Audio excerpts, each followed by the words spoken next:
Hello, my name is John Wooten. I'm just a kid who really likes to trade stocks. I wrote my first book on securities trading in high school and used it to launch a small friends and family hedge fund. Today I want to tell you a story about my best friend's dad, Joe Crapster. April 2020. Joe sweats profusely as hundreds of shareholder emails flood his inbox. Phones ring off the hook all day long for his team of nearly a dozen shareholder service reps. The mounting pressure feels like a blood vessel, about to explode. Joe has no clue how to balance out hundreds of millions of outstanding yet unsettled dividend payments. Postal services effectively came to a standstill once workers stayed home for COVID. Thus, hundreds of checks mailed to book entry shareholders are nowhere to be seen weeks later. Security holders around the world call in livid, all with the same question: where is my money? It's a question asked far too often in the transfer agent industry that cost Duke Energy $1 billion in shareholder value in under 2 weeks. For those not familiar, securities laws require every public company on earth to attain a stock transfer agent, and they record a ledger that looks very similar to one like this of all the book entry shareholders, all the investors in a company. If you've ever had a direct share purchase plan or employee stock options, that's through the transfer agent. You'll be a shareholder directly on the books of the company. This is incredibly important for things like stock splits, dividend distributions, or shareholder voting. But the way it's traditionally implemented is fundamentally flawed. Nowadays, if you want to transfer book entry stock, you have to go through one central middleman and go through all their centralized processes. Nowadays, that means you have to print out a ton of paperwork. This is the average amount of paperwork you have to print out for stock transfer. You have to take that paperwork to the bank, sign it, show the bank 2 forms of IDs, have the bank sign it, have the bank stamp it, go to the post office, mail all that in, and if you're lucky, you'll get a check back a week later in the mail. It's an incredibly slow process. It's a complete waste of time and money for millions of shareholders every single year. We saw this firsthand run in the fund, and we closed down after our best year ever to build a transfer agent directly on blockchain technologies. The technology we developed over the past year and a half, we've had put into a utility patent, which was recently approved by the Securities and Exchange Commission to be the first blockchain registrar for public book entry stock in the United States. In terms of what that market looks like, the CFO of the public company decides who they want to hire as their transfer agent.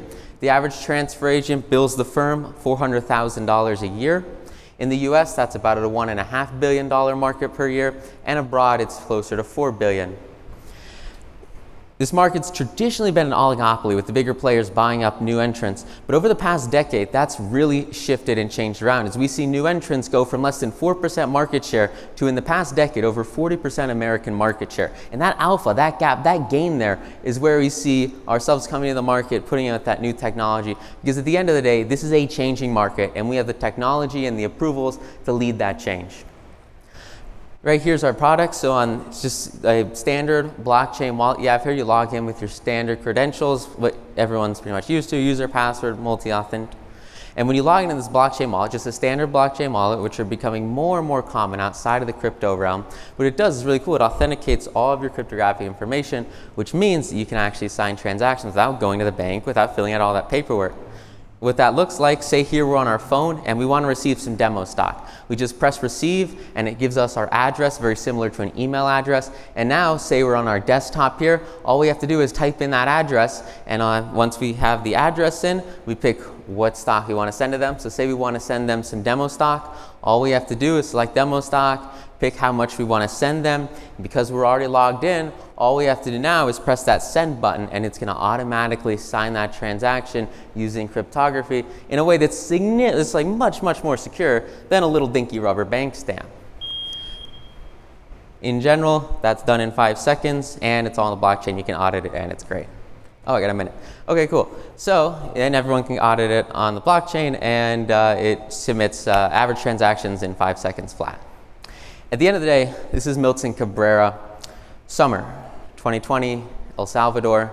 Milton boards a bus devoid of air conditioning. An hour later, he arrives at his bank, where he waits another hour in a line out the front door, and then another hour on the hot and smelly bus back home. It takes Milton 3 hours to pay his electric bill.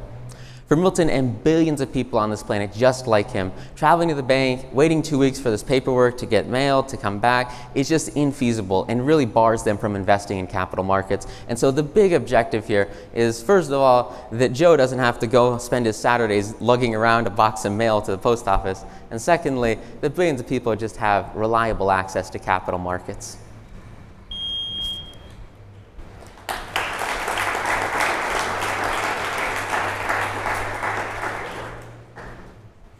Okay, so who is the adoption point for this? Is it the individual shareholder, or is it the trading house that is actually going to clear the trade for the individual shareholder, or are you looking for the public entity to use this as its message back broker to go between its shareholder base and the transfer agent? What part of the chain are you trying to get the adoption curve through? You hit it on the head with the chain. Basically, you got the broker up here, you got a bunch of middlemen, then you have the clearing houses, and then all the way beneath that, the one that reports directly to the commission on those book entry shareholders is that transfer agent. And the CFO of the public company is the one who picks out what that transfer agent is, and it's just a traditional role where they're the ones who would do the stock certificates historically. And so it's that same infrastructure today, but instead of paper stock certificates, it's shares in direct dematerialized form right there on the blockchain. So you really circumvent a lot of those middlemen just by going directly to the firm, saving them time, saving them money, everything's faster, while at the same time on the back end providing that benefit so that shareholders don't have to wait, they don't have to pay $75 every time they want to move their stock. All those benefits come after. But you're going after the individual shareholder. The company. So you want to clear through the company? It clear, yeah. Okay, Yeah. So tell us a little bit about how you've validated this idea to date. Who have you talked to? What kind of barriers have you identified to taking this to market? Yeah, the whole reason we started is we experienced firsthand how slow these transfers could be. Long story short, we were waiting for a transfer similar to this. It came late, we missed the trade, cost us $1 million. We were like, there's got to be a better way to do this. So we started talking around to public CFOs, and we found that they hated the paperwork as well. My uncle is the CFO of a publicly traded firm, and he's like, yes, there's all this paperwork you have to go through, especially with restricted shares. And we're like, okay, well, we're going to build something to solve this. And since then, we've talked more and more specifically to firms that are small cap firms in the mining space, in the crypto industry that are public on the NASDAQ, and they've all experienced just the same pain points of incredibly slow paperwork and just a waste of shareholder dollars. Are you pre-revenue? Yes, we just got the SEC approvals, and then we're working right now on our first deal. It's looking pretty good. It takes a little bit of time to work these out with a mining company that's public on the NASDAQ. You also said something really important that I didn't want to glaze over. You said you had a patent pending for this to be the first transfer on the blockchain? Yes. So the patent covers effectively everything we do. That was submitted in August. That's the utility patent for all the processes we developed and have subsequently been approved by the commission as the first blockchain registrar in America. Congratulations.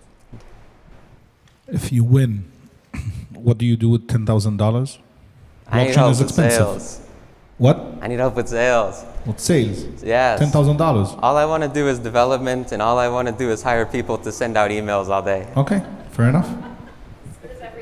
Oh my God, right? Yeah. Tell us a little bit about the technology that you've got with tech stack. Where is it hosted? Just what sort of developers you have? It's built on the Stellar blockchain, which is one of the oldest blockchains, been around since about 2014. And the scalability is great on Stellar. You got thousands of transactions a second, and the top-notch crypto that's the standard across the industry nowadays. There's a lot of people that have been developing on Stellar for a long time, which is terrific because we can just put out bounties for some tech problems that we need solved on any of our blockchain connections.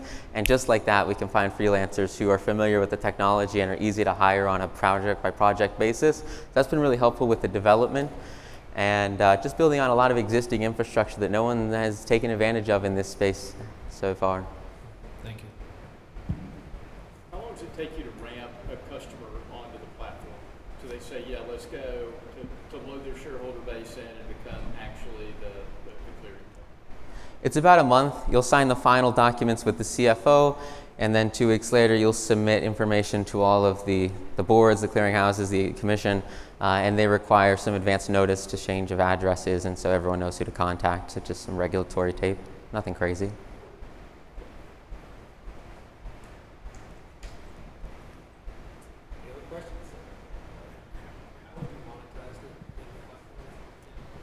It's the same revenue model as all the other agents today. You just flat bill the company. First firm we're looking at, they're paying 70 grand a year. We'll do it to them for 45, 50. What's your path to 40K in ARR? So you just sign the first deal for 45, and then yeah, they just pay you every year. And how are you going to get to $1 million year? So you do like 20 of those. That sounds of that. Do you have your first 100 customers identified for target accounts? First 36.